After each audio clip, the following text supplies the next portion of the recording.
Hi there guys, and welcome to the latest live stream from the Cryptoverse. Now the Cryptoverse is normally a podcast which is your regular dose of news and commentary on Bitcoin, cryptocurrencies and blockchains. But today I'm doing a bit of an experiment. I'm doing another live stream following up from my first ever live stream from a couple of weeks ago. Last time we covered the launch of the Peer Plays ICO, and today I'm doing something a bit different, something that I've never done before, which is, excuse me, an attempt at a live call-in show. So I put out this live stream event on YouTube, and then I put in the video description what it was going to be about.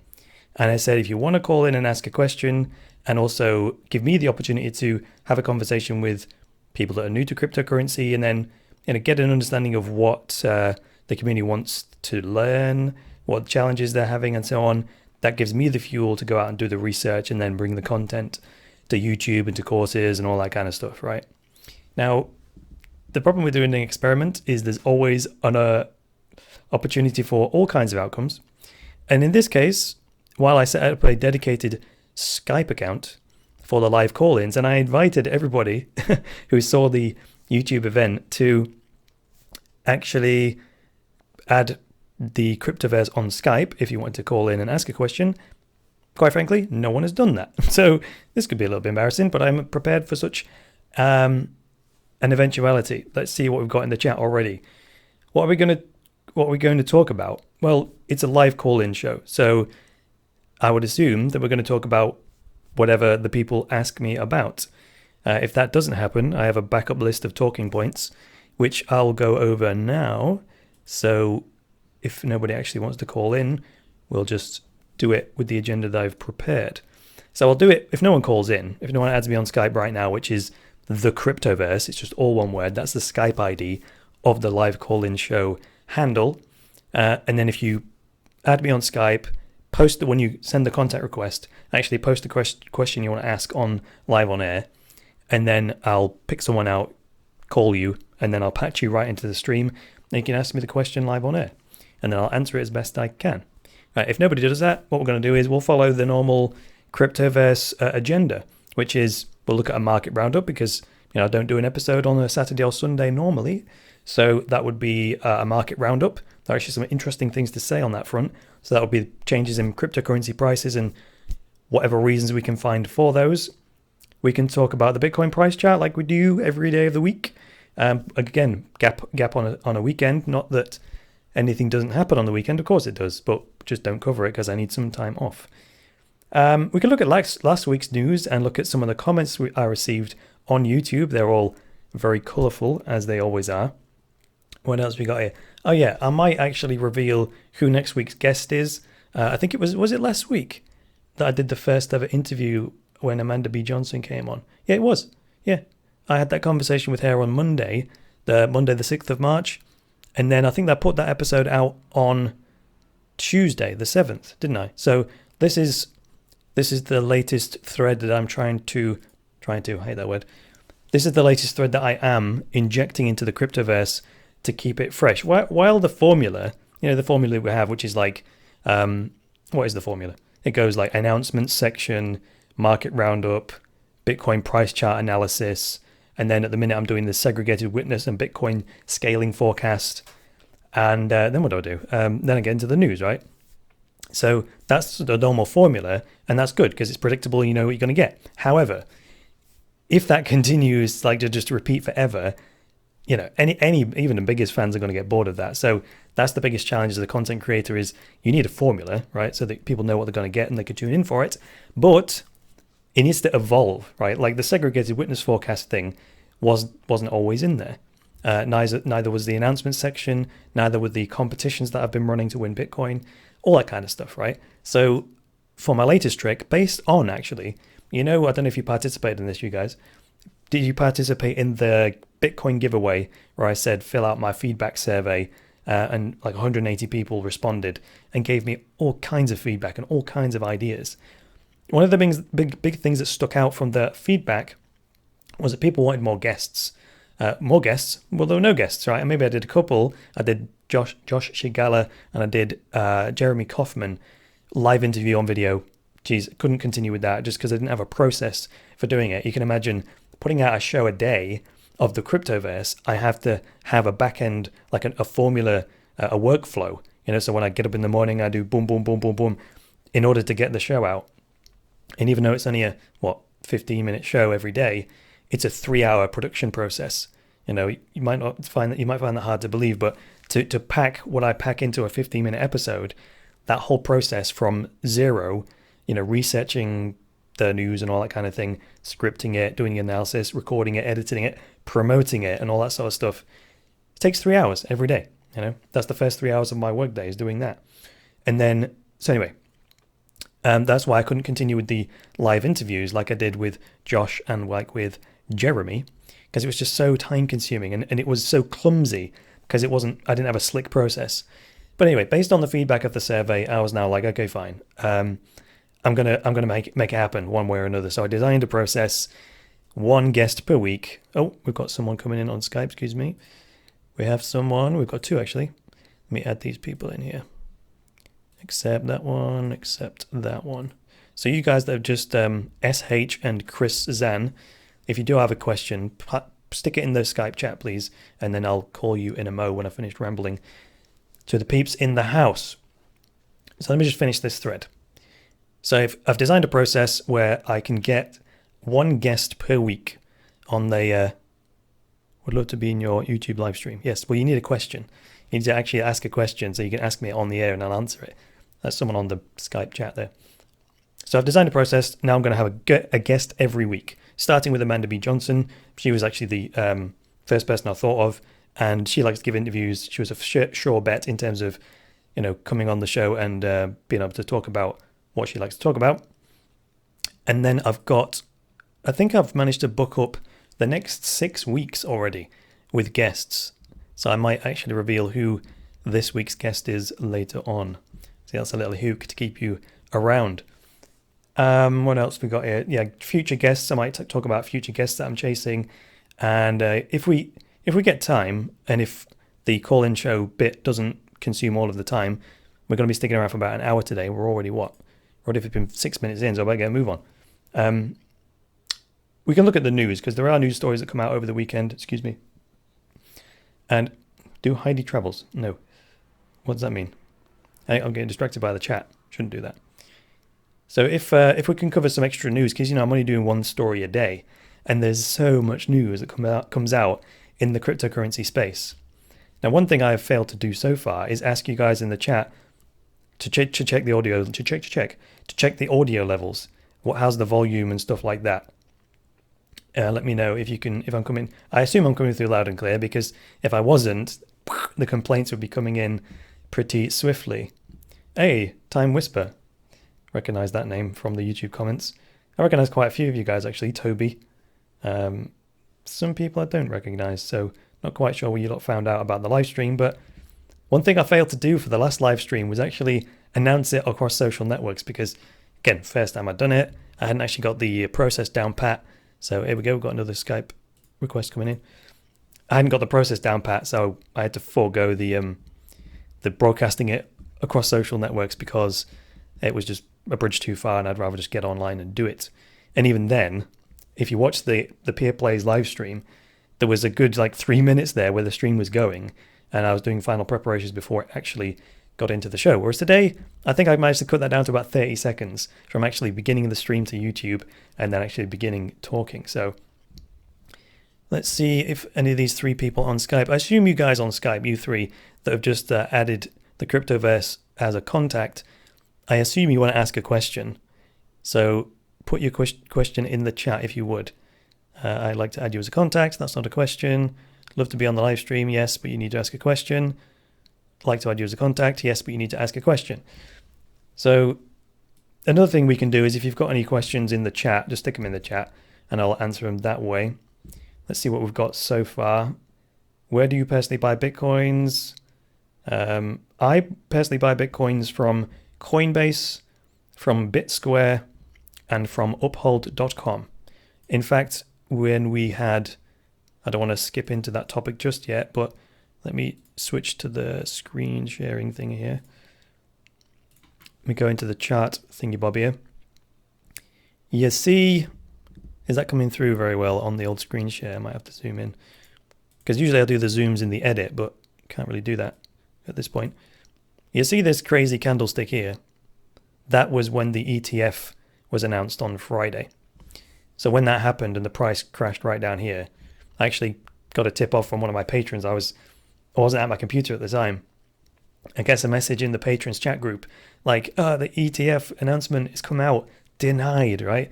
I was like, sweet. Picks up my iPhone, looks at this chart actually on my phone, saw the massive price crash, and I was like, I know what I had to do. So I got up, went up to this office, turned my computer on, tried to log into Coinbase, right? Because I wanted to buy some Bitcoin because, it was on offer. It was on sale by a massive discount. So I was like, I'm gonna have to buy some. I did say that on the Cryptoverse the other day. If there was a massive price crash, I'm not gonna be able to help myself. Can't resist it at that kind of price, given my long-term outlook on Bitcoin as a whole going into the future long-term is positive. So it's a buy and hold. Anyway, tried to log into Coinbase, completely unresponsive. Tried to log into the Coinbase app, completely unresponsive. And I was like, that's bad. It seems bad because if Coinbase is like the biggest exchange in the world, I think, for Bitcoin, is it not?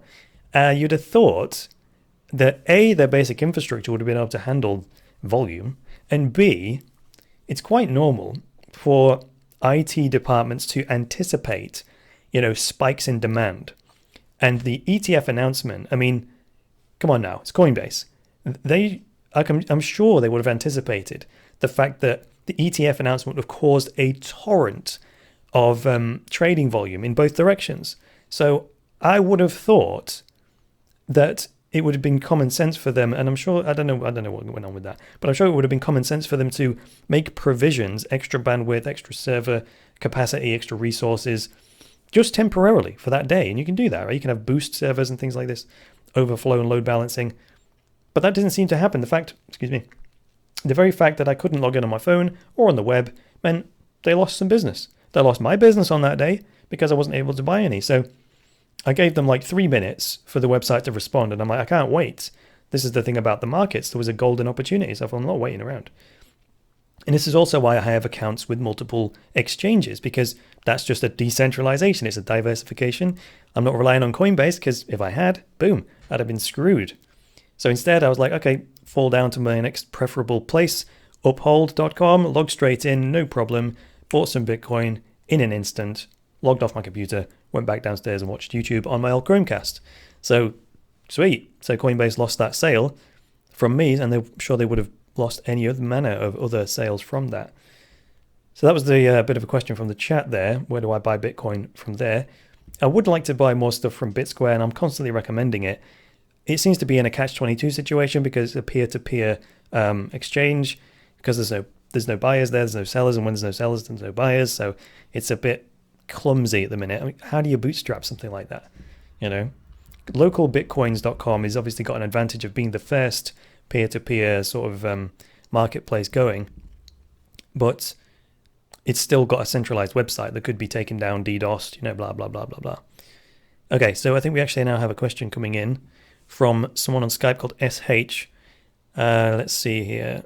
It's quite a long question. Let me just read it real quick. Bitcoin has gone a long way now and seen as though... okay, seems like a good enough question. I'm going to call them. Let's see if we can get them on the air. How do I do that on here? They have to switch back to this. And then this. Uh-oh. See, now I've got to change my Skype settings here to microphone, headphones. 1 second here. Audio. Hello. Okay, speakers. Sorry about this. Where's my audio settings here? Oh, it's still ringing. That's why I can't hear them. Ringing. Well, I should be able to hear it ringing, shouldn't I?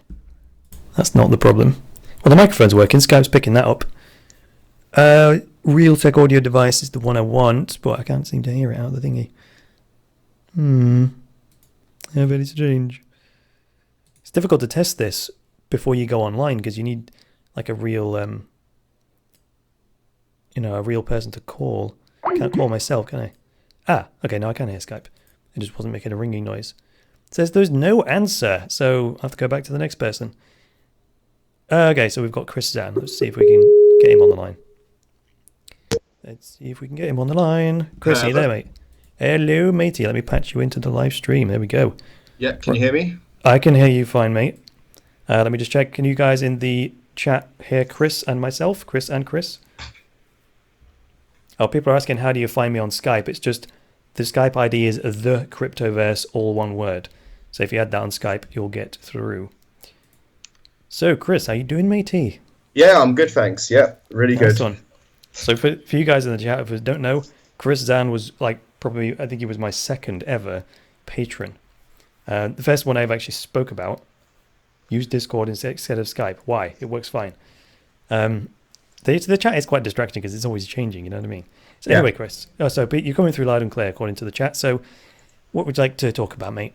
Great, yeah. No, so I was talking to a friend yesterday that I haven't spoken to a few years, and he asked me what I'm involved in, and I said Bitcoin and cryptocurrency. Mm-hmm. And, sometimes people would have heard of Bitcoin and know a little bit about it, but sometimes someone will just say, what the hell is that? Yeah. And, what's the first thing you say to someone when they ask you that kind of question? Because it's something new that we've never had before, and it's quite hard to answer. Absolutely, mate. So it's like holding a ball that has the spectrum of colors all around it, right? And you're like, so what color is that ball? And you're like, well, it really depends which way you're coming at it. Because Bitcoin it's lots of things to lots of different people. So the best way, the more you know about the person and where they're coming from, the easier it is to select an answer that will impact them, right? Yeah. So, but if you don't know anything about them, you just have to go with what what's top of your mind. So, for example, if I'm talking to someone who's someone who's a world peace kind of person, I would give them an answer like, well, Bitcoin's the currency of peace, right? Because it's not controlled by governments and can't be used to fund wars like fiat currency can. So that's a very short answer to someone, but you have to know a bit about them. Yeah. You know what I mean? So you could counter that with another question, which is like, well, what matters to you? Like, what causes matter to you in the world? And they might say poverty in the third world. And you go, oh, great, brilliant, right? So the problem is that most of the fiat currencies in the world, they're entrenched in this banking system that's all about profit and fees. Well, what Bitcoin is a brand new currency of the people that is completely outside of that system and is open source, online, and available for anyone to use without permission of anybody. So that's going to bring like first world type financial services to the third world who are currently completely cut out from that system because they're not profitable. You see what I mean? So inclusive. Yeah, exactly. But the quality of your response is directly connected to, first of all, digging into their mind a little bit and asking what matters to them, because that's really what they want to know. They want to know, is Bitcoin for me according to my value system and my priorities and this and that and the other. So, for example, the person you were speaking to, how well do you know them? Yeah, well, I mean, I know them back from high school, and they obviously said they're really interested in finding out what it's all about. So I sent them the link. I think it was the history, the end of money, the video that you. Yes, indeed, mate. That's the one. So after our conversation, I sent them that because I thought that's quite a good sort of documentaries are usually a good starting point. And then after that, if you find it really interesting, then obviously going on your website and educating yourself further. That's a good strategy, mate, actually. So usually pointing to a resource, because you'll never be able to tell it like the end of money does. Even I wouldn't be able to. So always referring someone to something like that, say, hey, watch this movie for an hour, and then come back and speak to me again. They'll then come back to you with much more pointed questions like, oh, this appealed to me. What does that do? But at least then they've got a foundational knowledge, right? Yeah, and documentaries give you that kind of that wow factor, usually. They do. Yeah, exactly. Yeah. Yeah. So, like, when they said, so what's it all about? And then you said just then they were really interested in finding out more. So there's the counter question. There's the hook. You say, well, like to be honest with you, about 90% of people I come across, as soon as you say Bitcoin, they're really interested by it, at whatever age they are, because it's to do with money, and people are generally, money is a big part of everyone's life. Right. So usually people are, like, I find that most people I talk to are really interested in cryptocurrencies, even if they know nothing about it, they want to find out more, which is a really good thing, actually. And then, yeah, like you said, it depends what kind of person you're talking to. I usually just give a really kind of vague explanation. Oh, it's like a currency, but it's decentralized and no country or bank controls it. And but I find that's very sort of, I don't know if that's the best thing to say straight away. And I think you were saying, like, if you know a bit more about the person, kind of, it's better to hit it from a different angle, like you were saying, that will appeal to the person. Right, and that's where I'd go in. If they say, you said like most people who've heard of Bitcoin are suddenly interested in and want to find out more. It is deeper than that. So before we know what the word Bitcoin is or what it means, you have to have that first exposure to it, right? And that's either where you'll be like, oh yeah, interesting or not interesting or meh. So like if you get exposure to it on the mainstream media or something, they'll be highlighting something specific about Bitcoin, and that might be the strand that picks people's attention. So you could say, like, you know, what is it that makes you want to find out more about Bitcoin? You know, what is it about it? Did you hear about it on the news? And you know, what piqued your interest? That's a good question. Well, what piqued your interest when you first heard about Bitcoin? Because that will dig out their priorities, and that will dig out what initially got their attention. Because, you know, we're exposed to thousands of different things every day trying to get our attention. So there's something about Bitcoin in their mind that they hooked into. That's what you want to know, because if you know that, then you can only talk to them about Bitcoin from that point of view, and you can discard 90% of what we think is interesting because it's not to them, right? And this is the key to cryptocurrency adoption. It's not just being like blah, blah, blah, blah, blah, you know, decentralized and mining and this and that, because they're like, I don't care about any of that. Just talk to me about what I'm interested in. Yeah, you're not going to talk about the scaling debate to somebody. That, right? You know what I mean? Yeah. It's one of the 7 habits. It's seek first to understand and then be understood, right? You know what I'm saying? If you know, I talk about the 7 habits all the time, but that's the 5th habit, I think it is. Seek first to understand and then be understood, and that applies here because you're countering with a question to dig out what matters to them and then serving them, literally serving them in that way. Yeah. And I guess some people are better at doing that naturally than others. I guess so. Yeah, I guess so. And I guess that's where tools, videos, other resources that you can point to are great. And that's, to me, that's why I did the deal with Torsten from the End of Money, because someone who is like complete neophyte when it comes to cryptocurrencies and are not even willing to spring whatever it is, the $50 to buy a Cryptoversity course, or not willing to tune into the Cryptoverse podcast for any length of time to figure it out.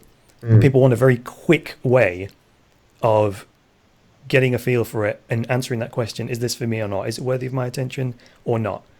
And I didn't have anything at the sort of $10 mark that was as comprehensive as that movie that I could offer people. You know what I mean? And I couldn't even make a video on the YouTube for that kind of money, and not as good as that anyway, because that's a proper movie that was scripted, directed, and produced in a very professional way. So that is, to me, a key bridge between the uninitiated and then getting them either into the community or them going, nah, not for me. And Chris, I heard that you preferred that movie to the new movie that came out recently. There was 2 that came out recently. There was one called Banking on Bitcoin, and then there was one called Magic Internet Money, I think it was called. The Banking on Bitcoin, I wasn't feeling that one particularly, but the other one, is it called Magic Internet Money? Documentary. I bought it on Vimeo, I think. Yeah, Bitcoin documentary, Magic Money, it's called. I liked that one as well, probably equally as much as The End of Money. The difference is, The End of Money, they went to great lengths to create animations and the story and the history of money. That's the one thing that's unique about that movie. The other Bitcoin documentaries are much more sort of interviews with experts and so on and so forth. It's very much entirely live video. Whereas The End of Money went much further than that with the animations and the drawings about the history of money and the Metachi and all those guys back in the day and stuff like that. So that's really probably my number 1, closely followed by that Magic Money one. Let me just log into my Vimeo account here and tell you exactly what it is called. Because I was prepared to spring for the $10, even if it was terrible, because it's worthy figuring out whether it's something to recommend or not. Yeah. My videos, Vimeo on demand.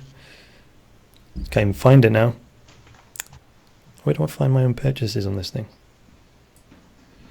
I have to use my phone. Let's have a look. Vimeo. Have you heard of that Magic Money one? No, I haven't actually. No, No? never heard of it. I wanted to watch the other new one you mentioned, but I couldn't find it. I didn't know where to watch it. What, banking on Bitcoin? I think that one, they exclusively distributed it. Anyone in the chat can correct me if I'm wrong here. But the only way I could get that was through iTunes. And I was like, you guys off your head. That's crazy. Because A, they're obviously giving up a lot of revenue to iTunes, 30%, whatever it is. But also then there's no way to pay with Bitcoin and this and that. But There against we go. Bitcoin ethos. Well, a little bit. That's another reason why I took on the End of Money, because what piqued my interest in that was I bought it way back when it first came out. And then more recently, I think I saw a tweet from those guys. Excuse me. Went to their website and I was just pressing buttons and I clicked on pay with Bitcoin. I thought, I wonder who they're using to process their payments. The link was broken. Yeah. And I was like, oh my goodness. So I tweeted them saying, do you guys know this is broken? I think the reason this conversation is so important is because a lot of us in the cryptocurrency space, we get so deep into it and we forget that the majority of people still have absolutely no idea what Bitcoin, let alone blockchain, is. And Right. eventually, it may happen just naturally, but more people need to be educated, and that's obviously what you're doing. But it's kind of all our joint responsibility in the community to, I guess not force Bitcoin onto other people, but inform and educate and make them aware of it. Yes. And those first minutes when you have that conversation with someone are kind of important. Right. But then again, I guess some people just have naturally busy lives, and even if you present it to them very nicely, they may say, okay, I'm going to look back into it, and then never look back into it. Well, to be honest, mate, that's exactly how it went down with me. I didn't suddenly jump at it the first time I heard about Bitcoin, because I'm in the tech space and you hear about a lot of these innovations. A lot of them, sound really promising, and you never hear about them again ever, right? And they just fold. So I probably had to have I'll be honest here, maybe 5 or 6 exposures to Bitcoin, because it was literally just a little exposure. I'm like, oh, that sounds interesting. And then I built up a bit more understanding on top of that the next time I was exposed to it. And by the 5th or 6th time, I'd got enough of a view to go, oh, hang on a minute. This actually needs looking into. Yeah. And then you dive in, you red pill, and you're in. Do you know what I mean? Yeah, absolutely. So I've actually found it on my Vimeo app. It's called Magic Money, The Bitcoin Revolution by 100th Monkey Films.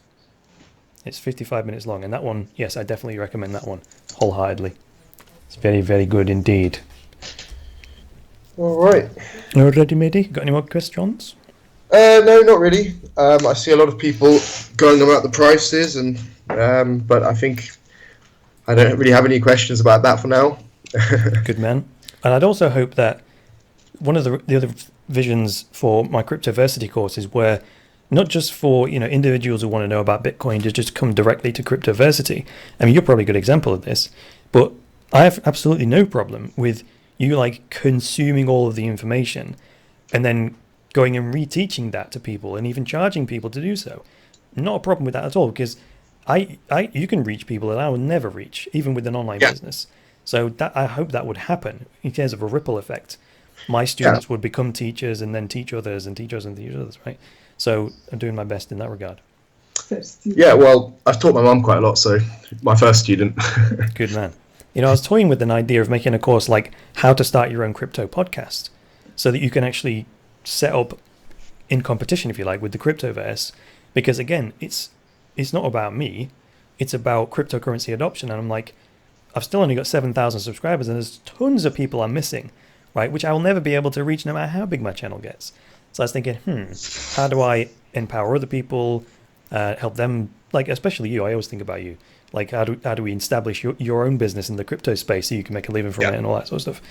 And if I put a course together, basically showing exactly how I produce the Cryptoverse, and then someone else could just start Monero podcast if that's what they're into, or whatever, right? Because it's not hard once you know the tools and this and that and whatever I'm using to live stream here. You could just duplicate everything that I do. Absolutely. And then there'll be 2 of me. That would be brilliant, right? I would like to have 10 of me, but there is only 1 of me. So, well, my name's also Chris, so it is so Chris from that podcast on Bitcoin. Oh my goodness, you know. Yeah, no, I think that's a brilliant idea, and I personally would be super interested in that, and I'm sure a few of the other patrons. We have Andrew as well, which is I think around my age. Yep. So he would be interested, and that's fantastic. Oh, good. I'm glad you think that's a good idea. Yeah. All right, matey. I'm going to move on to the next caller. So thank you very much, mate. I'll speak to you probably tomorrow in the chat. All right. Thanks. Take care, mate. Bye-bye. All righty then. Okay, that went really well, didn't it? Let's have a quick look at the old chat on YouTube, see what's going on here. This is a really poor chat. I mean, I don't know if I turned on the slow chat thing where you're only allowed to post a message every minute, which slows it down a bit. I don't think I turned that on by the looks of things. It's just gone ape in there. Yeah, it seems like a lot more ape than it was the last live stream that I did. So what does the actual stream look like right now? Ah, the Skype logo is right on top of the screen. Let me get rid of that. Goodbye. There we go. That cuts that off. Let me see if I can find something in the chat. Oh my goodness me. I'm trying to scroll back a bit because it's only fair that the people that asked stuff first would be seen to first. Would you be opposed to Bitcoin Unlimited if they added the SegWit code or vice versa? Would there be any technical reason you see it not being able to work? That's a tough one, because the idea of integrating segregated witness into the Bitcoin Unlimited code, I'm not qualified to answer that question. You could just say, oh yeah, just put the SegWit code into Bitcoin Unlimited. The trouble is, both of those are software systems. Like Bitcoin Unlimited is a software system with multiple objects, multiple interactions, multiple relationships. And just like a soup recipe, throwing in an ingredient doesn't just add the flavor of that one ingredient. It completely transforms the flavor of the entire dish, right? So you can't just pick out the thyme, actually the herb I'm talking about, not the thyme, and then go, oh yes, that's got thyme in it. It would completely transform the taste of the whole dish. So that has to be considered when you're adding, quote, alien components into a software system. It has ramifications that would need to be carefully considered, especially since it's an alien piece of code that the Bitcoin Unlimited team didn't design. So they would have to get their head around it, then study how it would be integrated into Bitcoin Unlimited, then try and predict the unforeseen emergent properties of that mix. I mean, that's just the incredibly complicated thing to do. From my limited technical perspective, I'm only qualified to computer science undergraduate degree level, and we did 4 programming modules. These guys have got careers full of coding experience. I know how to code, but haven't done it in a long time. Don't really have expertise in cryptocurrency coding, so that's why I say I'm not really qualified to answer that question. Let's just, on that though, switch back to the screen real quick, because when I said we were going to do a bit of regular Cryptoverse stuff, I was looking at, here we go. Let's go to CoinDance. This is a segment I do on the Cryptoverse most days. Look at this, right? This is the old Bitcoin scaling solutions screen that we look at once a day in the week. And like I said on Friday, Bitcoin Unlimited had suddenly become, it led segregated witness by miner support. Actually, let's see what Friday's number was, because I track this here on the old SegWit tracker forecast thingy. So on Friday, Bitcoin SegWit support was at 25.7, 25.5 today, as you can see on the screen. So that's dropped a little bit. More interesting than that, though, is on Friday, Bitcoin Unlimited was at 26.7%. And as you can clearly see here, Bitcoin Unlimited has jumped now on this Sunday to 30%. That's a good 3.3% gain since Friday. To my mind, that's as high as it's ever been. That's very interesting, isn't it? I don't know why that is, to be honest. Is it Bitcoin Unlimited giving up territory, or is it the community coming round to Bitcoin Unlimited? I do not know. Is it the traffic jams and the high fees that people are actually getting properly sick of now? I don't know. I'm certainly getting sick of it. The other thing I often look at is things like on, what is it, BT, where is this thing? Link, network stats. What am I looking for here? There, btc.com. I think they've changed their logo. Their fav icon, that's why it confused me. Down here on, this is btc.com, which I believe is a mining pool. They provide this lovely network stats box down here. I straight away go to this number, which is the number of unconfirmed transactions. Blockchain.info also provide this information as well, so I check both of them to corroborate it. Not that that should be necessary, because it's all public information. Right now, the unconfirmed transaction pool is at just over 11,000 transactions. It's quite low compared to what it was recently. So that's not so bad, is it? It was normally when I look at it over the last several weeks, it's been 50, 60,000 transactions, and then you need like 9 or 10 hours to confirm a bloody transaction. Not good. And in addition to that, the fees are obviously going up. Let's see who else we've got on the old Skype here. Let's see. I'd like to ask you more about Swarm City. Ask me more about Swarm City. I don't really know much about it, but let's see what else we got here. Johnny B. Johnny B, if you want to ask a question, stick it in the Skype. Hey, Jonathan Bunker's in the house. President of Blockchain Labs and the mastermind, I would call him, the genius behind the Peer Plays project, which has now obviously spawned way beyond Jonathan himself, because he's got a whole team and a whole business now and a whole project going on there. But definitely it was his brainchild. So you guys are not posting any questions though. Michael Miller, if you've got a question, add that in there. Let's have this. Let's try calling SH back. Let's see if they answer the. This was the person I rang earlier on that didn't answer the phone. Make sure I got this Skype. Let me go back to the screen thing. This is risky, isn't it? Doing a live call-in show on a live stream. Stefan Molyneux does live call-in shows, which is actually where I got the idea from. But he doesn't do it live. He records them in the week, and then he can edit them, and then he puts them out. But so this is not happening. I can't really let you guys sit there listening to the phone ring. It's just not cool, is it? Let's try. Oh, SH is calling back. Hello. Hello, baby. Hello there. What's your name? Hello, it's SH. Yeah. SH. Okay, good enough. How are you doing today? Sorry, I was busy just now. That's I had tuned into your stream, and all right, I've got a question just now. Yes, go for it. Yeah. Let's see. Yeah, I was talking about Bitcoin being a digital currency, right? But it's marketed as low fees and instant transactions. Yes. Last time, and right now it isn't very instant with all the backlogs, mandatory backlogs, and the fees aren't so low. Just a little while back then, it's like the average transaction is about $1, which is like half of the poorest countries. Their minimum wage, not the daily wages, are $2. Absolutely, yes. Yeah, and it's like, for microtransactions, that's just not feasible. And no. With the remittance market right now, such a big market, and I don't think Bitcoin is just for microtransactions. Maybe for a store of value, but definitely not as a currency for the mainstream. It's a good point. So let me speak on that real quick. So you actually touched on two different things there. One was microtransactions, and one was like the remittances market.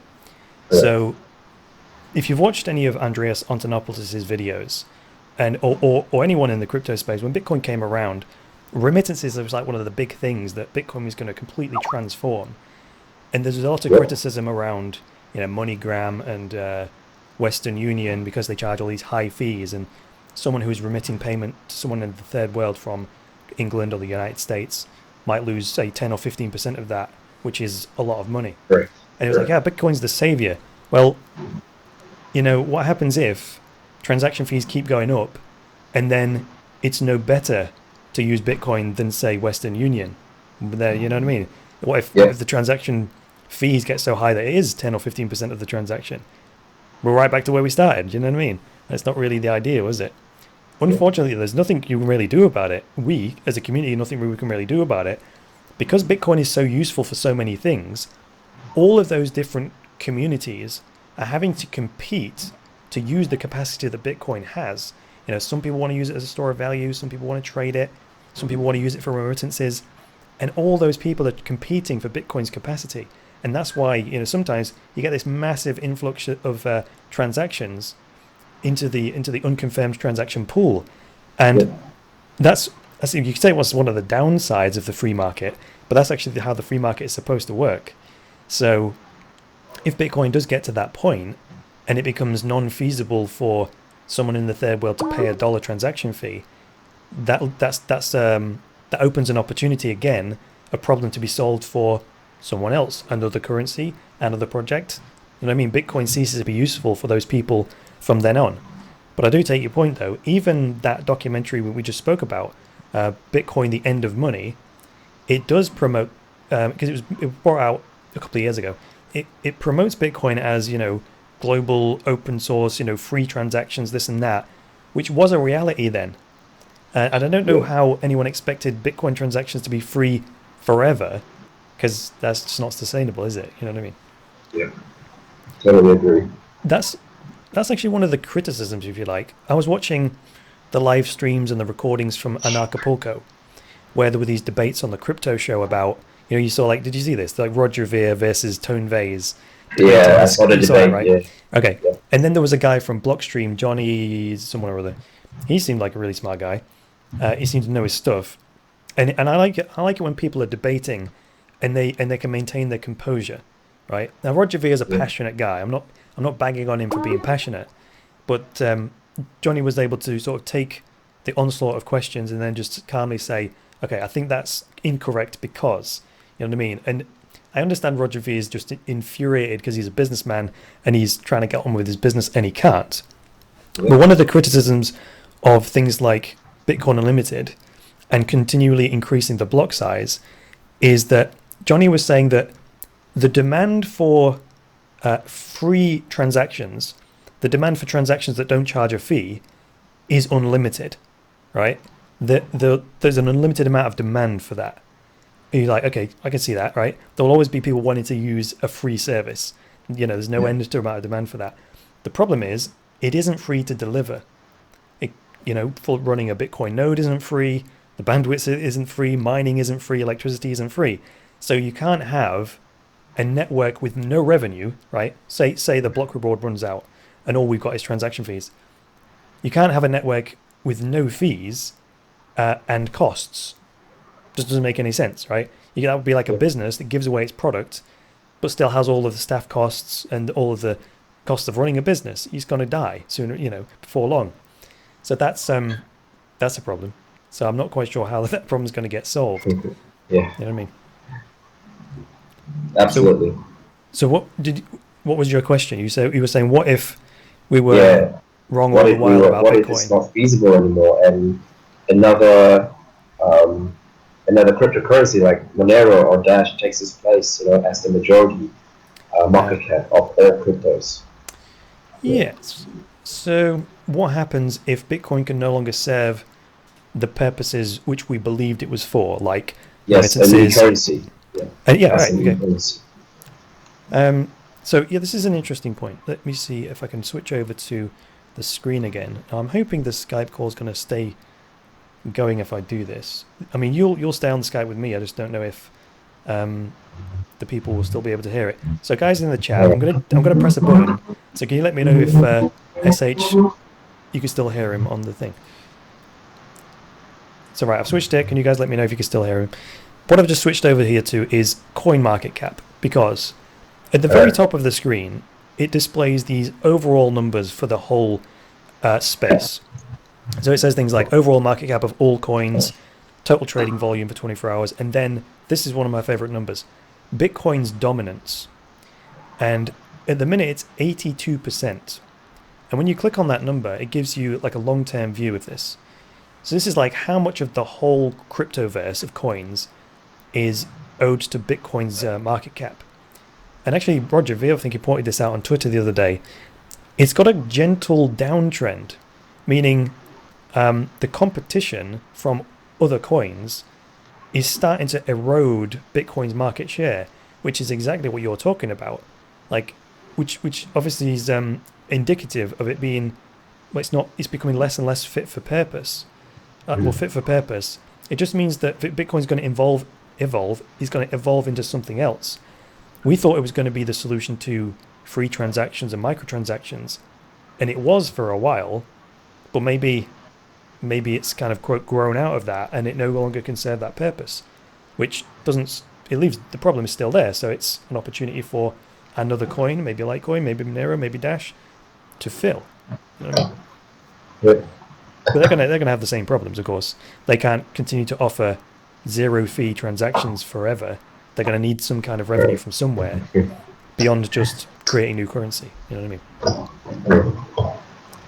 So it's a challenge. It's a challenge for Bitcoin and an opportunity for other altcoins to rise. It is. Definitely. Absolutely. Yep. And think about it. Despite the dominance of, say, the US dollar as an international currency, that doesn't prevent all the other currencies from existing, right? Yeah. You know what I mean? Because they all have their own quirks and trends and so on. Yeah, they're all different monetary policies. That's one way we can think about all the different coins, because the protocol is basically the monetary policy of that currency. You know what I mean? Like Bitcoin says, this is the rate of new coin creation. These are the rules and blah, blah, blah, blah. And if you don't like that, you can opt for a different monetary system called Monero, which works like this. That's beautiful, right? I don't think we need to have just one currency that everybody in the world uses, because I don't think one currency can be all things to all people. I don't know. What do you think? Well, ultimately, it's up to the free market to decide whatever they want to use. So it really is up to the people. I think what might be this is where kind of some creativity is required, because in the free market, the incentives are for profit. Right. So if the reason Bitcoin's fees have increased is because it's useful to people who can afford those fees, well, then it cuts off those the unbanked and all of the people in the the bottom half of the poorest people in the world. And the reason the existing financial system doesn't serve them is because it's not profitable to do so. So like, oh my goodness, has Bitcoin just fallen into the same trap? Like, it's not profitable for Bitcoin to serve, if you like, that market, because it now demands $1 plus transaction fees. It's gone the same way of the mainstream financial system. It's now not profitable to serve the unbanked and so on, which is like, oh my god, what happened there? Yeah. So how do we solve that problem? Because if it's not profitable, quote, to serve the unbanked and people in the third world, how are we ever going to help them? You know what I mean? It's like, it's a bit, that's why I said it needs a bit of creativity. How do you make a sustainable, profitable business or coin from a market that doesn't generate a lot of revenue?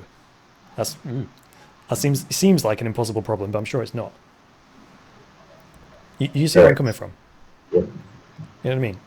Yeah. Because I'm always thinking about sustainability beyond just creating new coins, because that doesn't even help poor countries either, because it's inflation, and that's a kind of tax in a way. So it's like, difficult. Yeah, we'll have to keep having the conversation and see how things go. Ideally, Bitcoin would be the ideal solution. But who knows? Who knows? But yeah, with Ethereum and Dash rising on top, all-time highs, I definitely see the possibility of a big shift in the Bitcoin dominance percentage. Yes, exactly. Yeah. Maybe the half of all of the market cap will be shared between the top three. Maybe Yeah. You know what I mean? It's very interesting. That would be interesting. Really interesting. Like the first time ever in crypto history. Yeah, sure. And actually, there was a first this morning. Ethereum Core tipped over $2 billion in market cap. It's actually just slightly fallen off that this morning, but the Ethereum Core blockchain is up there at a $2 billion market cap now, which is I think a first ever for them. Crazy. All right, matey. So, well, thank you very much for calling in. I'm going to move on to somebody else. Bitcoin is right now 1,200 again. So congratulations, all hodlers. It's just climbing back up again. So all right, thanks. Thanks for calling, Chris Cody. All right, thanks for calling in. Pleasure. Appreciate it, mate. Appreciate you as well. See you, mate. Bye bye. Alrighty then, going quite well so far. Oops, there's the Skype logo flying around. Can I turn that off? Yes, I can. There we go. Right, let's see where we're at in the... I'm not keeping track of the time here at all. We're at the 40-minute mark, and we still haven't heard from a sponsor. How could we? Let me just take a quick break here to hear from a sponsor, and I will be right back. Hardware wallets are the only way to truly store your cryptocurrency securely. Ledger provide a range of devices to suit all budgets and preferences. Check out my review of the Ledger Nano S by clicking on the link in the video description below. Hey, see, that was painless, wasn't it now? That's probably going to fire up the chat a little bit, but there we go. Got to fund this somehow, you know what I mean? Let's see what else we got here. Let's go back to the chat real quick. See, I'm not getting much of the backup agenda done. That's fine, because it was meant to be a call-in show in the first place. So we had two good questions there, very good questions. Now, Chris Zan's question was a good one because he knows my mission is cryptocurrency adoption, and he's very much in alignment with that. So his question was, you know, how do you have that first conversation with people when they're like, yeah, I've heard about Bitcoin, but what is it, right? And they're turning to, this is interesting, isn't it? They're turning to him because he's a real person, which is fascinating. And that's sort of a vision that I was having for the live call-in show. If I can get this to be a regular occurrence, I would like this to be a go-to place for people who are completely uninitiated in terms of Bitcoin, and they just hear about it and they're like, I just want to talk to a human being, right? Who knows a bit about it. Well, I would like, well, call in, right? You know, it helps me create a bit of content. It helps you guys get a bit of entertainment on a Sunday afternoon. And again, it helps people who are just getting into Bitcoin and cryptocurrencies to talk to a real person, you know, on the phone and get some straight answers to some straight questions. So I think that could be a good resource. So let's see what we got here. We got Jonathan Bunker. What would have been the fallout if the EFT decision went through? All right, let's get Jonathan on the line because this is actually a good question. Where are we going to go here? If Jonathan's still by his computer, I'm going to call him right now. See if we can get him on. Come on, Jonathan. Don't you be going making a coffee at the wrong minute, mate. Ooh, coffee. I don't think I have none. I don't have any. Oh, I have coffee on the desk, but it's in the packaging. This is not a sponsored product, by the way. This is just what I drink. It's a bulletproof coffee. Best coffee I've ever had, no doubt about it.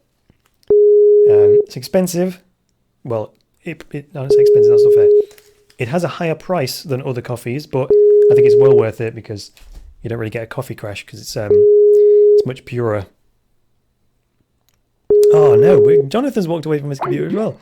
Hey, what is going on here? I mean, he did post that about 20 minutes ago, so he may have stepped aside. Let's see who else we've got here. Let's accept a few more people's contact requests. I thought this might happen. I thought people might add me on the live stream rather than doing it beforehand, but that's okay. Let's go back to the chat. I think Jonathan's question was about the ETF. And actually, let me switch back to the Bitcoin chart. What happens if I click that button? There we go. If I go back to Bitcoin Wisdom, let's see if I can make the screen look a bit better here. If I widen this a bit, and then I'll put the chat back on top. Like this. There we go. And then do this. That works. Yes. So what am I talking about? This big candle here from Friday. Excuse me. Oh, the chat's not going to overlap because the bloody window here. Never mind. I'll come back to the chat in a mo. So any of you guys that are a regular listener, viewer of the Cryptoverse, I was saying, actually on Friday I think it was, that I think it was the episode where I had the thumbnail with the 2 rocket launchers, and it was the nuclear weapons of greed and fear posed and ready to fire. And I did say on the show, I was like, there'll already be expectations set up on both sides, and people betting for and against the approval of the ETF. And either way it went, all of that expectation would either be met or it would be, shattered. That's exactly what happened. This is not normal market activity. It's extraordinary range where you could say this was an all-time high. Bitcoin reached 1,350, but you have to take that with a little bit of pinch of salt. You need a bit of context for this because you can't just look at the chart and know everything you need to know about it, because there's something in the real world that happened outside the blockchain that caused this massive flurry of activity. I mean, look at this here. This red bar here is the volume. So this is the number of Bitcoins traded on Bitstamp on that day, and it's extraordinarily large. And again, the whole range there, all those pent-up orders would be triggering at the same time. Now, I said also on Friday that all that pent-up expectation would be released at once. All that emotion of people going, oh no, I thought it was going to be approved. I thought it was going to be disapproved. And then all that trading would go on. And I said, once all of that emotion gets shaked out of the system, some sort of normality will resume. And as you can see, these candles that have formed since then are behaving themselves a lot more than that one. So there we go. But like anything, that kind of chaos creates opportunity. And like I was saying earlier, all I had to do was get up off of my sofa and go and buy a little bit of Bitcoin. I always keep a bit of cash in spare for those kinds of situations. It's the old Warren Buffett quote. He says, be greedy when everyone is fearful, and be fearful when everyone is greedy. So how does that apply? Well, when people were panic selling and go, oh no, Bitcoin's going to die, and the price was going down, I was like, okay, people are fearful.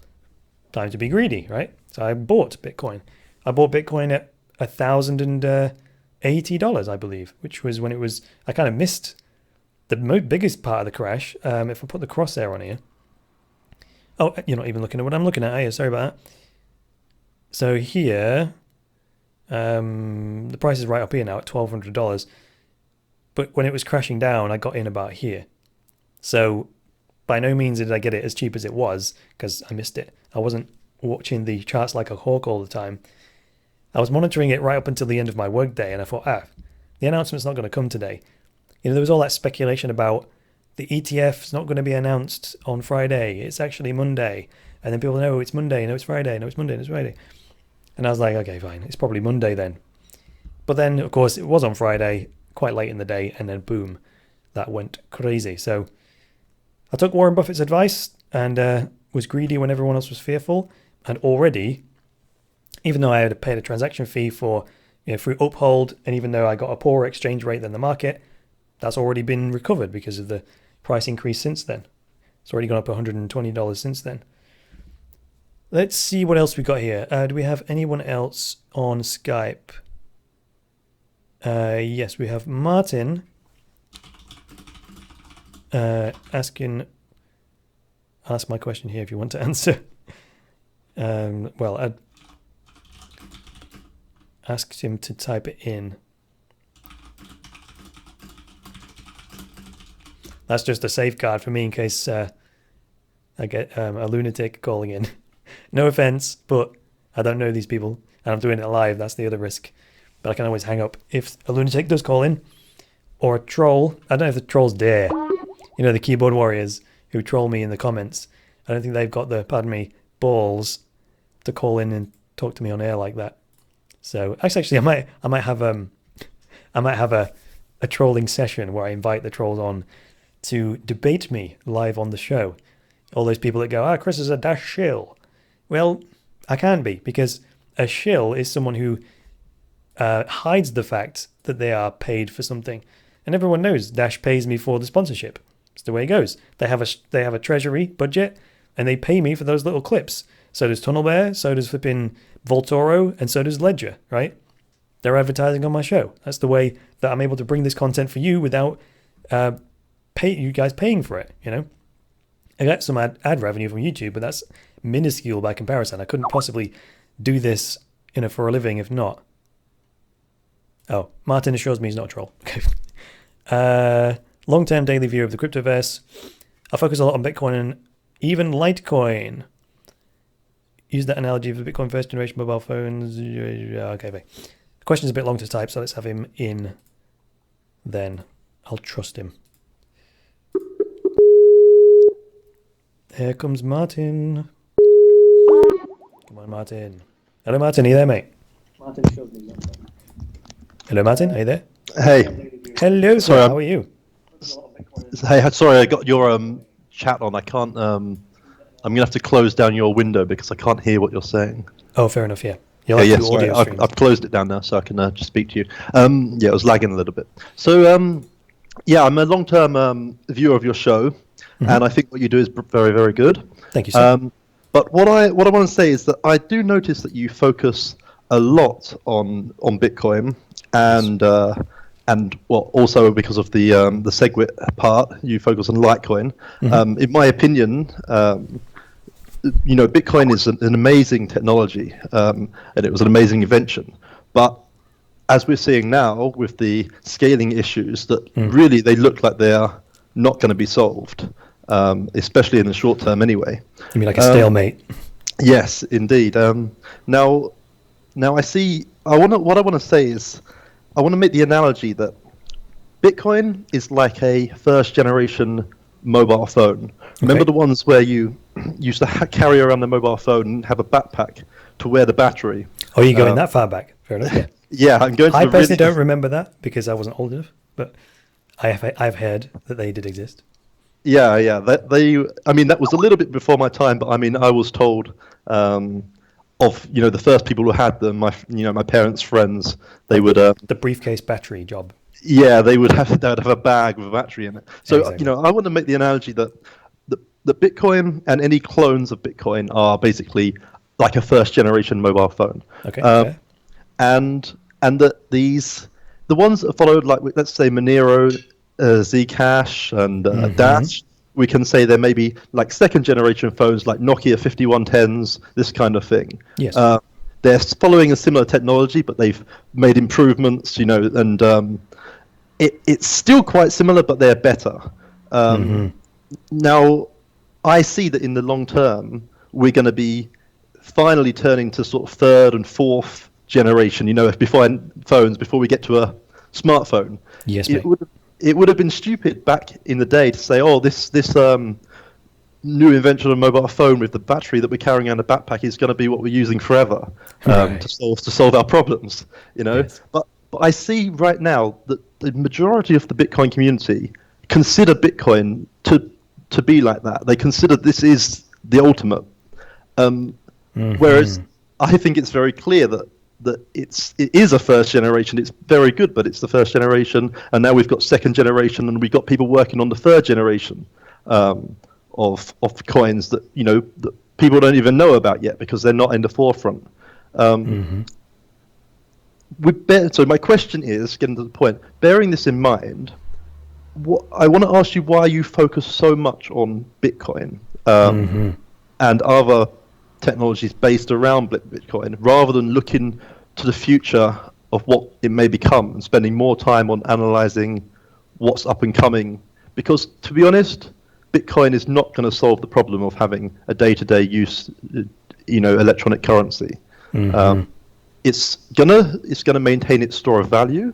People are going to be able to store their wealth in Bitcoin, but doing day-to-day transactions or using it as a currency is just not viable anymore. Right. That's similar to what the fellow. Did you hear what the? I did. It's just a coincidence. My question is quite similar, but I just it's not exactly similar. It's going to take us in a different direction actually. But it seems to be there's a consensus there. I agree. Three of us now are like, yes, Bitcoin has suddenly evolved to this point where we're like, what we thought it was, it's no longer. It's becoming something else now. So we need to reassess its purpose, quote, if you know what I mean.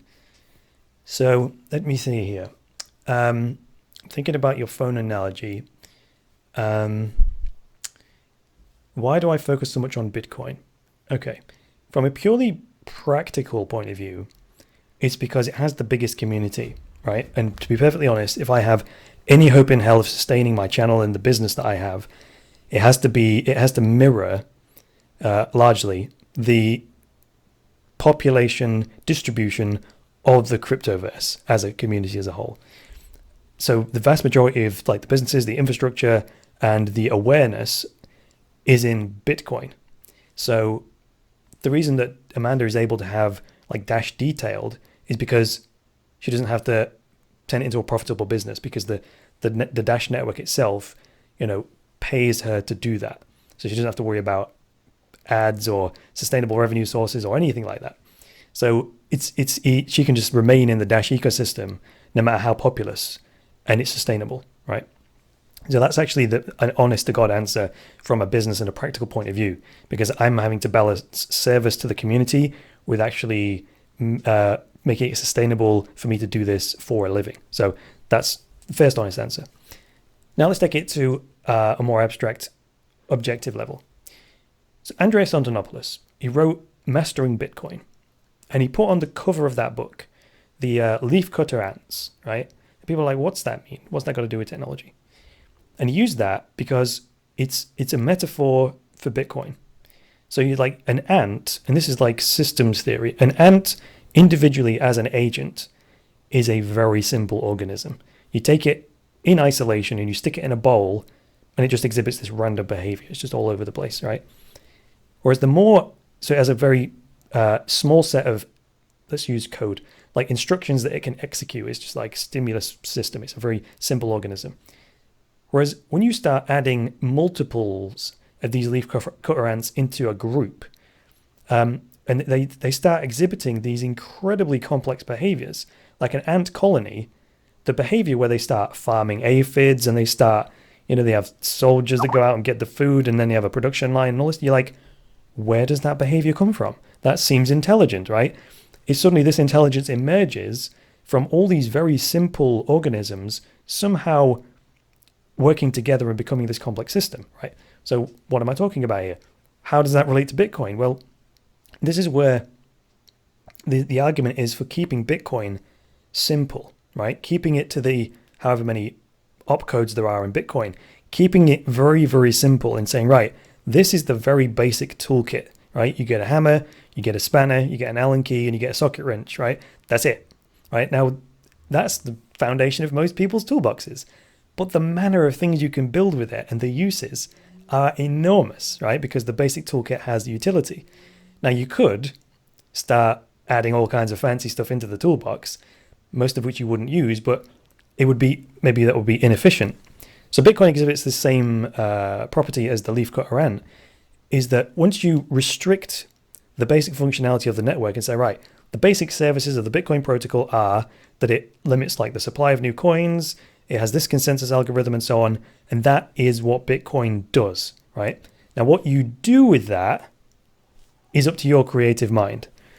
And there's an argument for more complicated protocols like Ethereum, which have gone a different approach. They've added a lot more features into the basic code base, which has the benefit, of course, of being way more flexible. And there's the toolkit's huge, right? The massive toolkit. You've got a heat gun, and you've got a spade, and you've got this and that. And you go, wow, look at this! I can make a landscape garden with this thing, which I can't do with the basic socket wrench and the spanner and the Allen key. And the downside to that, of course, is that, like what's his name, the Adamant research guy was pointing out, with such a feature set, it's a large attack surface, right? So Ethereum is by nature intelligent. It's more like a brain than an ant, because all the intelligence is in the code itself. It doesn't emerge. So far, in the Bitcoin space, the little opcodes, which are the ants, when you get all of the different ways of using the Bitcoin protocol, and people start mixing them together in all these wonderful ways, and you're like, whoa, you never would have guessed that Bitcoin could do that if you just looked at the opcodes. You'd be like, geez, and these are the emergent properties that come out of it. And this is just more of a philosophical, personal insight that I had in my life. One day, I suddenly had an awakening of the benefits of restriction, right? So I was always like, yes, abundance mindset and all this sort of stuff. Like, yeah. But then I was like, hang on. One day something clicked. And I was like, sometimes being limited in resource or being restricted in some way is beneficial, because you cease to be lazy. If I have an abundance of capital or resources or people for my business, where's the incentive to be efficient or creative? There isn't one. Whereas when you are bootstrapping something like a business, in my case, or in Bitcoin's case, a new currency, keeping, sort of artificially limiting yourself, if you'll excuse that phrase, then goes like, okay, you have to then turn your head to, okay, given this limited set of possibilities, what can I do with it? And believe it or not, the answers that come out of that, you wouldn't have even believed, right? And because people are creative. So limiting the functionality of Bitcoin in that way doesn't seem to have stifled the innovative ways people can apply it. You follow me there? You still there? Yeah, I'm still here. Yeah.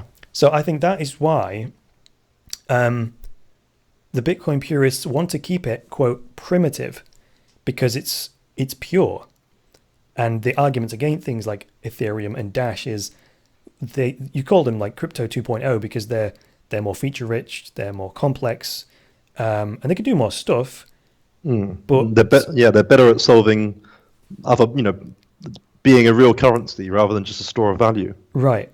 And with Bitcoin keeping it simple, it allows, I suppose, a lot more free market innovation, because if Bitcoin can't do something like, I don't know, if it doesn't have coin mixing built into the protocol, guess what, right? A coin mixing service can be created, and that's their business for the ecosystem, or whatever else, does Bitcoin inherently support payment channels? No. Well, maybe that could be a private service. And I'm really pulling from Andreas Antonopoulos' mind here when he explains this stuff. If you look at the internet, so he says like we've got this small window of opportunity before Bitcoin becomes, it's like at the minute it's still semi-moldable clay, and at some point it's going to set, and that will be the Bitcoin it will always be, because so much stuff will be built on top of it. Changing the foundations will become impossible because it's a prerequisite for so many other things. You know what I mean? And he uses the example of TCP/IP. So there's the very basis of the internet is this protocol, which was frozen in its basic functionality at some point, and now the whole internet relies on this basic functionality at the protocol level, which can't really now be changed. It can be changed very, very slowly, and there are committees that do that to evolve the internet protocols and so on. But we've got like this moldable Bitcoin right now, and we have the opportunity to get it to a point to create a foundation for its, infinite growth into the future. And that's where we're at. You know what I mean? So what Bitcoin are we going to end up with is very much dependent on how this whole scaling debate pans out, if it even pans out. Yeah, but I mean, do you even think that we need to work on Bitcoin, for instance, whereas we could just start with something better from scratch? So, the people in the old days didn't go, okay, well, we've got this huge phone and this huge battery, but they're developing these new smaller phones that are battery built in, for instance. So we're just going to sort of like work on the old phone, try to improve that kind of thing. People just adopted and they changed their minds and said, "Oh, this is something better. Okay, we're going to take up this." But add to that right now, okay, Bitcoin is accepted in way, way more places than other cryptocurrencies. Okay, I accept that, but it does not take much. It's still only a very, very small amount, and it doesn't take much before another one could overtake the amount of places. And Bitcoin's been around for around 9 years or whatever, and right now, we're not that far behind with other cryptocurrencies being able to overtake in terms of acceptance, and especially right now with the problem of it becoming actually not really feasible to even use it. Right, especially with many altcoins actually being forks, like Bitcoin, Litecoin was forked from that, and then Dash was forked off of Litecoin. So a lot of the fundamental code base is somewhat compatible. So from an exchange's point of view, from a wallet's point of view, or whatever service's point of view, the amount of work to support a brand new currency, say like NEM, which has a completely custom code base, versus adding support for a Dash or a Litecoin, it's not as difficult. It's only an upgrade versus a complete overhaul. Sure, but the cryptocurrencies that are based on Bitcoin are still going to run into very similar problems. Yes. As soon as you've got proof of work, which costs the network to run the network, Yep. you end up having to charge the network fees to using it, and that is the underlying problem, which is going to be realized by every cryptocurrency that is using proof of work and it becomes to a big size. Right. Yeah, exactly. It was that was where I got stuck with the other guy. I was like, given that a network isn't free to run, how can you, for example, on Bitcoin, how could you indefinitely provide zero fee transactions, which is essentially like having no revenue, when the cost base isn't free? Because electricity is always going to cost money. And people actually say that to Andreas, they're like, so what happens when, we get abundant power and we get like free energy devices, or we get the whole world running off renewables? And Andreas is like, okay, well, that's far enough off into the future, A. And B, if that is accomplished, I think we're living in a completely different world, and the whole way we'll view money will completely transform anyway. So it's not really a decent question to ask. You know what I mean? Yeah. You know what I'm saying? I think the problem is, if you'll excuse me, but the analogy you're using there with the phone is slightly flawed, in the sense that it's one level down. So you're comparing the big mobile phone brick battery thing with Bitcoin, whereas the phone's actually one level down. I would more likely say the technology that runs the phone networks, like the cellular network technology, that's a closer match for Bitcoin. And I would say that because the mobile phone is using the cellular network protocol to communicate with other devices. You follow me? Yeah. And so it's the cellular network that's more analogous to the Bitcoin network. And the mobile phone would be more like the wallet software, perhaps. You know what I mean? Yeah. So you could say big mobile phone, big brick suitcase. You could say, well, the wallet software we've got right now is kind of like that. But we're not saying that the wallet software is going to stay as it is. There's huge competition in that market. You know what I'm saying? But there needs to be that cellular network protocol for all the devices to communicate with each other. And that's where the Bitcoin scaling debate is. Yeah. And at a stalemate, unfortunately. Well, actually, I was saying this morning, which I was flabbergasted by, I've started tracking the Bitcoin Unlimited support, and this morning it's at 30%. And it's now 5% ahead of segregated witness. The reason that's significant is I've never seen it that high. And B, Bitcoin Unlimited has a slight advantage, if you'll excuse that phrase, in the sense that it doesn't have a deadline to activate. Like SegWit has a year from when it first started flagging to activate. Bitcoin Unlimited doesn't have that kind of restriction. So it can continue to garner support pretty much indefinitely. And then the supporters of Bitcoin Unlimited can choose to force the network to fork if they believe they have enough power to do so, which is potentially where we might get 2 Bitcoins, like an Ethereum. Well, yeah, I think that's almost certainly the outcome, in my opinion. It will be a 50% plus support for Bitcoin Unlimited, and then a hard fork following that, because the other option is, like we already know, is virtually impossible. Yes, and I agree with you, mate. Like, even if the Bitcoin Core supporters are still only like 10% of the mining power, they're not going to roll over. In my opinion, they're just not going to roll over and say, oh well, we're going to join the Bitcoin Unlimited community. They're just going to dig their heels in, and they'll fork Bitcoin. What should we call it? Bitcoin Core as a different coin, just like Ethereum Classic has, and they're not giving up. Right? Ethereum Classic hasn't folded; it's still going, and this is months and months and months later. So if Bitcoin Unlimited tries to force a fork without 100% support, their opposition is going to stick around and create an altcoin. I think that's almost inevitable. Yes, I agree. You know what I mean?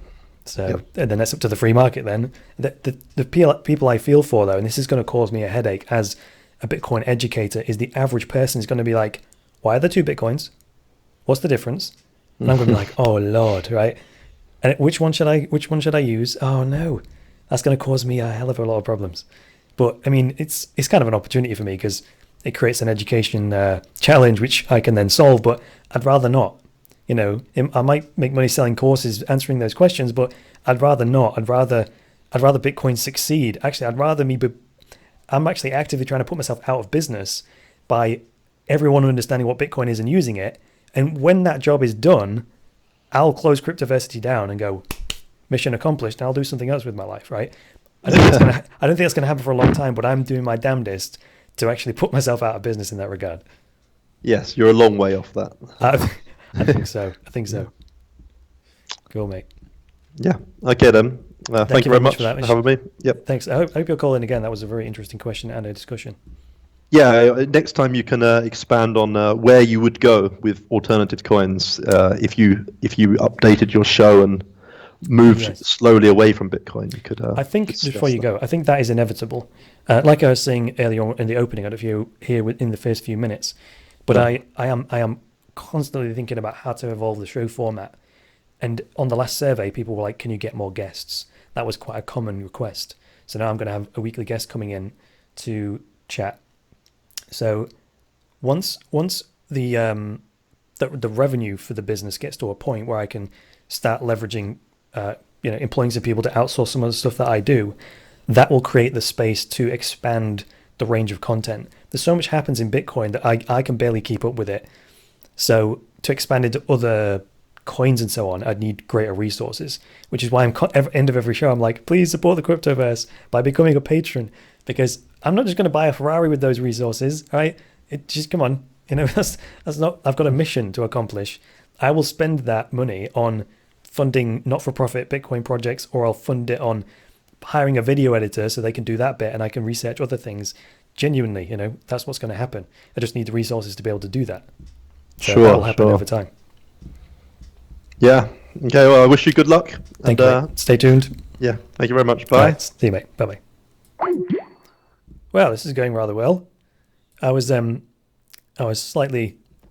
Well, I have a slight bit of trepidation before I went live because I was like, I may have bitten off more than I can chew here with the unpredictability of the callers, but so far, really intelligent people, really nice people. Oh, geez, I've got loads more people coming in now. Although we are coming up to the time limit. We're actually over the time limit. We're at an hour and 3 minutes. So I am so sorry to you other guys that have requested to call in. I will accept your contact request. And definitely this has been a success. So I'm definitely going to run this again. I'm just going to have to pick a time to do that. Let me see. Let me put myself on a spot here. Maybe I'll do it 2 weeks from today. So I will, let me see here. I'm going to have to make a commitment on here now, aren't I? Yeah, I'll make a commitment here. I'm going to do another call-in show 2 weeks today, okay? So I'll do another one the same time, which is 2 p.m. GMT, Sunday the 26th of March, okay? And we'll run the same format because this was actually really great, in my opinion. I'm going to watch myself back again because I'm not really paying that much attention to what I'm doing at the time. I'm just flowing with it and doing what I can do. But I always watch my own stuff back and criticize my own stuff. I think that's important. So I would very much hope all you folks in the chat that have been posting all kinds of things that I'm sorry I've not been able to get to a lot of that. Oh my goodness, so many chat messages. I'm going to review all that as well when we finish the stream because that's all very, very valuable stuff. So, and we got, Jesse, thanks. Good morning coffee. Oh, sorry about that. Missed most of this. Someone said, well, sorry, I'm not keeping an eye on the stream here. Okay, it's me. I'm not looking at the full screen. And we only got one sponsor. Yeah, that was really reasonably painless, wasn't it? I said that before. Cool. So that's it. We're going to come back 26th of March, same time, same channel. You know how it goes. So that's it for today. That's it for this edition of the Cryptoverse live stream with me, Chris Coney. I'd like to thank you for listening today. If you like this video, hit the like button. If you disliked it, hit the dislike button. Please leave me a comment below with some feedback and get subscribed. And also, please support the Cryptoverse and boost cryptocurrency adoption by going to cryptoversity.com/podcast and becoming a patron. Just from a few dollars a month, you can secure Cryptoversity's future, get unlimited access to all Cryptoversity courses, and access a private patrons-only chat group where you get direct access to me. Well, those guys just got access to me on the live call-in show, so call into the next show if you want direct access to me. But that's all for today, guys. So I'll be back tomorrow with a regular episode of the Cryptoverse. So until then, it's me.